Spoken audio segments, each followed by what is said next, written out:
Okej.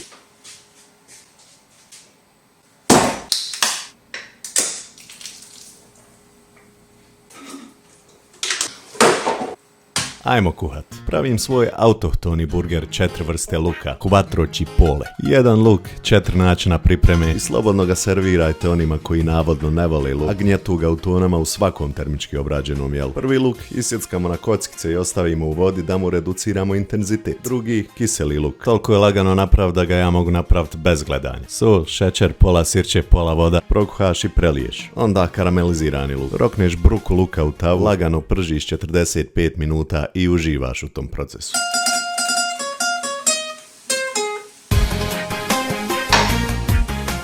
Uglavnom pržiš dok ne postane pekmez. Zadnji natopimo u jogurt i mlijeko, uvaljamo u brašno i soj, pržimo dok ne pozlati. Luk sa početka ide u sos, a nama ostaje da asembliramo i krunišemo ovog kralja.